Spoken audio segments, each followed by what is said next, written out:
For the past 40 years, I have been searching, as I told you, the biographies, the autobiographies, contemporary accounts of friends, of men and women to whom the title creative genius has been unequivocally awarded. These are the people that stand out in history uniquely. The Einsteins, the Mozarts, the Curies, the Brahms, the Picassos. And while we are only beginning to understand this creativity, what has already become clear to me as I have looked at this is that there are 6 major components to the pattern of all these creative breakthroughs, whether it's in the arts, in the sciences, in medicine, that when you talk to the people who actually do this, or you read what they wrote down at the time, what you see again and again are 6 recurring patterns that seem to comprise the pathway to these creative breakthroughs. The first is the mastery of their field. Whether it's physics or sculpture, individuals of genius are masters in their field. So whatever it is they're doing, they're very good at it. They're thinking visionaries, intellectually on the leading edge, whose analytical prowess, whose intellectual prowess, gives them the power to define the problem they want to address. Yet it does not mean necessarily they're the smartest people. And this really surprised me. As I was doing this research, I thought, well, they're the highest IQ and, But I went out once for dinner in Los Angeles with the late Nobel laureate Richard Feynman, one of the great physicists of the 20th century. And I was doing this kind of research already, and I said to Richard, well, I assume that, you're so successful because you're so smart. And he laughed and said to me, oh no, it is not that simple. He said when he was at university, he snuck in to the dean's office and looked at his college file and learned that his IQ was only 124. Now that's superior, a level attained by less than 5% of the population, but it would hardly be considered an indicator of an internationally recognized and historically significant physicist. Intelligence is needed, but creativity is more than a function of working at full potential than just having the highest IQ. One correlation that does seem to hold was described by Dr. Mervyn Friedman at San Francisco State College, a conclusion that he reached after studying the relationship between IQ and creative process. And Dr. Friedman said, and I quote him, observations indicate that the more creative individual students tend to be more troublesome to the average teacher than other students. Now, who would have thought that that was one of the signs of significant creative ability? But he said it's a finding which by itself urges a better understanding of the creative dynamic, so that our educational system does not dismiss troublesome individuals who it turns out are simply bored. Now think about that for a minute. Have you ever sat through a class and just gotten bored because it's moving so slowly and you've already figured out the point that the teacher is trying to make?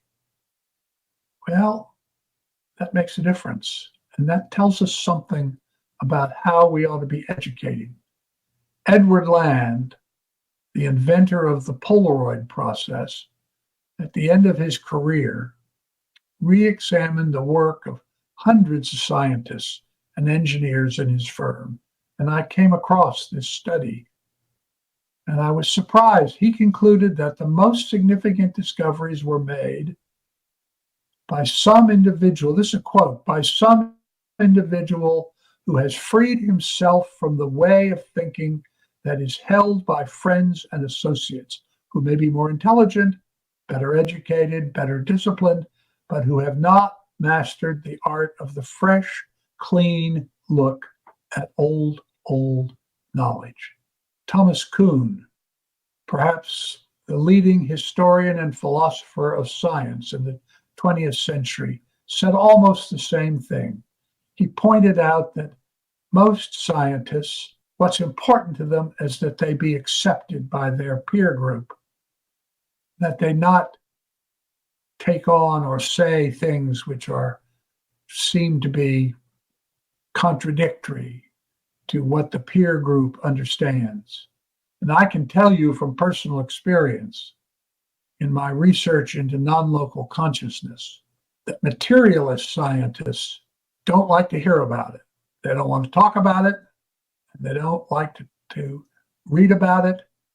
And so the commentaries that you get when anybody asks them about non-local consciousness research is literally, it's impossible. And yet we have thousands of experiments, studies, which show not only that it does exist, but that it can do all kinds of useful things.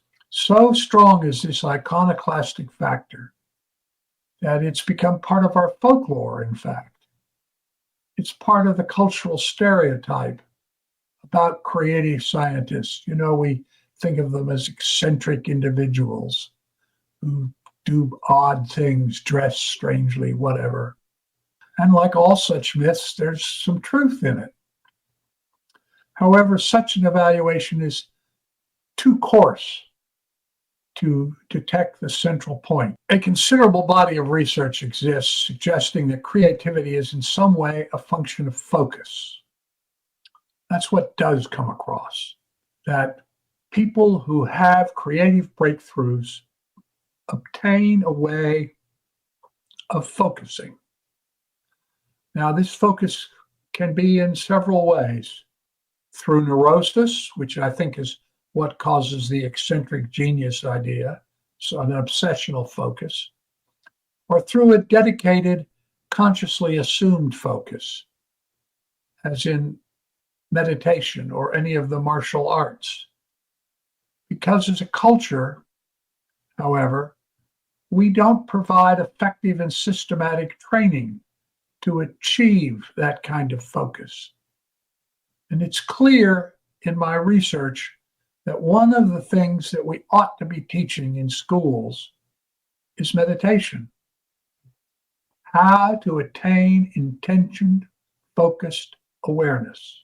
Now, this neurotic focus is also part of history, I discovered as I did this research. Nikola Tesla, who I mentioned last week, discovered the electric motor, was one of the towering figures of early 20th century science. But he had a fear of germs that was so great that he demanded that everything on his table be sterilized and that he have at least 24 napkins put on the table next to him when he sat down to eat. So that's a form of neurotic focus. Einstein, in contrast, is more a kind of meditative focus. Why do many geniuses cling to debilitating idiosyncrasies? Perhaps without consciously understanding the relationship. They're afraid if they give up their obsessions, they'll lose their focus and their creative powers. And that also feeds the idea of the eccentric genius. But the key to what they're actually doing is that they have a way of developing a intentioned, focused awareness. So the second point. First, you have to master your field, whatever it is. And the second point is the deep knowing that a solution to the challenge does exist. Now, this is actually, you would think this would be obvious. It's not. when you read the biographies, the correspondence, the various records that scientists and artists and musicians leave, you become aware that even though they don't have the solution they're seeking, they are convinced, as opposed to just having faith. They believe that a solution does exist. Einstein put it this way, and I quote him, "I feel certain I am right while not knowing the reason." This knowingness could be described as a leap of faith. The third step, you develop a technique for a strategy for inward lookingness. You develop some kind of technique of inward looking, some way of connecting with the factor that lies outside the purview of the intellect, the non-local aspect of consciousness. And here again, the focus is the central point. Historical accounts, laboratory research, both suggest that meditation, gardening, even sports, such as darts, strangely, can fulfill this portion, this way of attaining focus. Years ago, when I was covering the early phases of the space program for the National Geographic Society, I visited Cape Canaveral. And while I was walking down the hall, happened to see a group of engineers that I had been talking with earlier engaged in a dart game. Later that evening, I happened to be seated next to one of those engineers at dinner, and I teased him about spending the day at darts. And he responded that it was the team's secret weapon, and that far from just wasting their time with darts, that this was the technique that they used to solve problems. He said, when we get stuck and no intellectual solution suggests itself, we begin playing darts.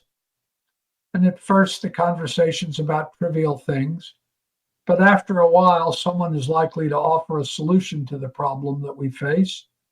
And a little while later, someone else will add something, and suddenly, as if a spark has caught a fire, we will all start talking about the problem again. And I don't know quite why, but we get focused on it, and many insolvable problems have been solved this way. So darts are an important part of the space program. And this dart game is a variation of something experienced by all who strive for creative breakthroughs. Clearly, understanding this promise or this process holds substantial promise for learning. Yet the idea of openly espousing and training students or research teams in techniques which would increase their ability to focus is virtually unknown in the educational and scientific worlds. And so I would say again, I think we should be teaching meditation, non-religious meditation techniques in school, because the research shows that when children begin to do these kinds of tasks and they learn how to attain intention-focused awareness, less trouble, less violence in the school, less dropouts, higher engagement, greater creativity, higher grade scores. Now, you would think that that would encourage the teaching of meditation, non-religious meditation, intention-focused awareness. But it doesn't. And I think that's one of the things that we really have to change. The fourth point of the 6 steps, I call it surrender. It's a surcease from intellectual struggle. One reaches the eye of the intellectual hurricane in order and still can't get it, and stops thinking, oh, it must be a certain way, or the answer I'm seeking must fit in with what we already know. And you surrender to any possibility. And it leads to this kind of inner listening, which allows these creative breakthroughs to occur. Darwin, for instance, describes how years after collecting data, one day while he was relaxing and away from his working place, the whole idea of the key issues of evolution fell into place in an instant. And he was so startled by this that he recorded it, and I found it when I was doing research. Alfred Wallace, who arrived at much the same conclusions as Darwin at almost the same time, had a similar experience. After collecting specimens all over the world, in the Malay archipelago particularly, he contracted a fever. And after days of semi-delirium, just like Einstein in his canoe after an illness, he experienced a breakthrough in which the basic principles of evolution's gradual change suddenly emerged in his rational mind.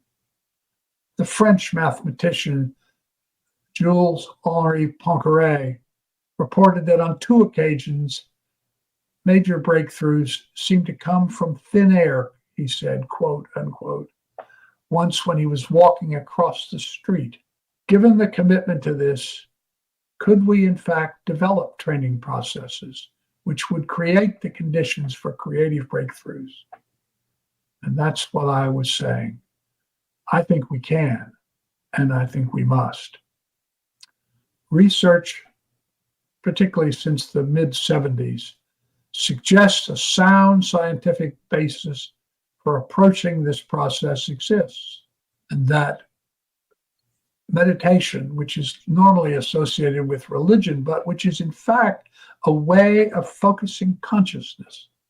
Now, you go up to my website or you go to at the end of this podcast, you'll see meditation for modern minds. And that's a technique for developing intention-focused awareness that I developed originally for remote viewing, but which I have learned subsequently is a technique for meditation that can produce all kinds of insights. Even the sleep state has its role to play in surrender and inward looking. Robert Louis Stevenson, who wrote Dr. Jekyll and Mr. Hyde, A Child's Garden of Verses, Treasure Island, says that before he went to sleep, he would give himself the suggestion, I quote, "The gremlins of my mind would help me write a story while I slept." And that worked. Jonas Salk, who I got to know slightly, one day walking across the Salk Institute campus, he said, I asked him, "Where did you get the idea for the polio vaccine?" And he said, "In a dream." And then he later wrote, "Intuition is something we don't understand the biology of yet, but it's always with excitement that I wake up in the morning wondering what my intuition will toss up to me like gifts from the sea. I work with it. I rely upon it. It's my partner." And I understood from the research that we're doing in remote viewing in dream states exactly what he was talking about. That you can use your dream state by giving yourself suggestions that will give you insights. French philosopher and mathematician René Descartes, who is considered the seminal figure in the emergence of modern philosophy and science, and who linked geometry and algebra, said that on St. Martin's Eve, November the 10th in 1619, he had a series of 3 dreams. And out of that, as he put it, a marvelous science, a worldview whose hallmark was its commitment to the primacy of intellect, a view which he said guided him, emerged out of those dreams. Now, when people do these techniques, mastery, surrender, a technique for focusing intentioned awareness, there comes to be a moment of illumination, and that's the 5th step. And even the most cursory analysis of the anecdotal or controlled intuitive experimentation produces numerous subjective accounts of this suddenly seeing.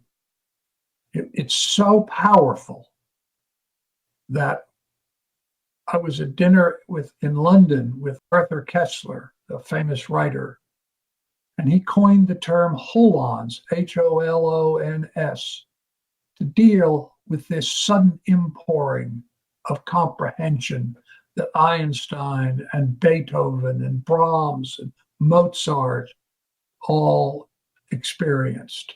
But then there is a final step. The sixth step is intellectual explication and verification. So you have this moment of illumination, but you must then go back and demonstrate for others why this is accurate. Descartes, for instance, who I mentioned just a moment ago, gives a clear example of this process. He says, after these dreams, it took him the rest of his life to make the vision intelligible to others. So you have to develop the experiments.